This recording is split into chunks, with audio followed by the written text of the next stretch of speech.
Hello friends, welcome to WordPress Tamil tutorial part 1. இந்த tutorialல பார்த்தோம்னா எப்படி WordPress install பண்றது அப்படினு சொல்லிறேன்.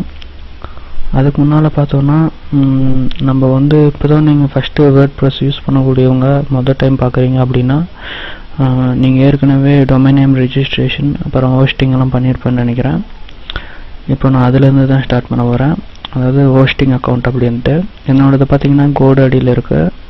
இங்க பாத்தீங்கன்னா all productsல my account இருக்கு. இங்க போய்ட்டு sign in அதாவது உங்க account நான் பண்ணது வந்து என்னோட GoDaddyன்றதுனால இங்க நான் போய் பண்றேன்.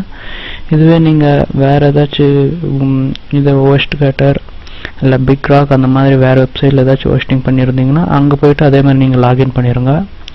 லாகின் பண்ண பின்னால பாத்தீங்கன்னா நான் GoDaddy ல லாகின் பண்ண பின்னால என்னோட ஹோஸ்டிங் அக்கவுண்ட்ல தான் எப்படி இன்ஸ்டால் பண்றது அப்படினு சொல்றேன். அங்க பாத்தீங்கன்னா manage WordPress அப்படினு இருக்கு. அங்க போய் கிளிக் கொடுத்தோம்னா இங்க install WordPress அப்படினு இருக்கு. தெரியுதுங்களா? இத கிளிக் கொடுத்தீங்கன்னு வெச்சுக்கோங்களேன் பாருங்க. வந்து choose domain name கேக்குது. உங்களோட domain name choose பண்ணிட்டு எதுக்கு நீங்க WordPress இன்ஸ்டால் பண்றீங்க அப்படினு நான் Skyfree அப்படினு இங்க பார்த்தோம்னா டைரக்டரி வந்து sample அப்படினு நான் டைப் பண்றேன். அது உங்களுக்கு சாம்பிளா காட்றதுக்காக இப்போ நான் பாத்தீங்கன்னா சாம்பிள் அப்படினு டைப் பண்ணிட்டேன். கீழ பாத்தீங்கன்னா டைரக்டரி ஆல்ரெடி யூஸ்ட் அப்படினு அதாவது நான் உங்களுக்கு டிஸ்ப்ளே பண்ணனும்ன்றதுக்காக ஏற்கனவே இன்ஸ்டால் பண்ணி வச்சிட்டேன். நீங்க உங்களோட டைரக்டரி நேம் கொடுத்து எழுதிட்டு அப்புறம் யூசர் நேம் பாஸ்வேர்ட் கொடுத்துட்டு ஓகே கொடுத்தீங்கன்னா உங்களுக்கு பாத்தீங்கன்னா இந்த சைடுல இந்த ஸ்கிரீன்ல இன்ஸ்டால் ஆகும். இந்த பாருங்க இப்போதான் இன்ஸ்டால் ஆகி முடிஞ்சிருக்கு. அதாவது WordPress was successfully installed அப்படினு வந்துருச்சுனா நீங்க அப்புறம் அதை யூஸ் பண்ணலாம். பாருங்க நான் யூஸ் பண்ணி காட்டுறேன். அதாவது இப்போ சாம்பிள் அப்படின்றது இத கிளிக் கொடுத்தோம் அப்படின்ட்டு பாருங்க லாகின் கொடுத்தோம்னா அது அந்த WordPress-க்கான லாகின் கேக்கும். பாருங்க நான் யூசர் நேம் பாஸ்வேர்ட் கொடுக்குறேன்.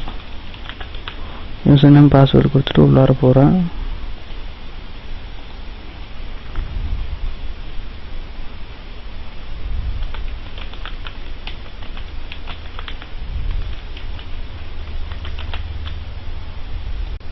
பாத்தீங்கன்னா லாகின் ஆயிருச்சு. இது வந்து நான் ஆல்ரெடி யூஸ் பண்ணிட்டு இருந்ததனால உங்களுக்கு பாத்தீங்கன்னா என்னோட போஸ்ட் பேजेस அதெல்லாம் டிஸ்ப்ளே இருக்கு.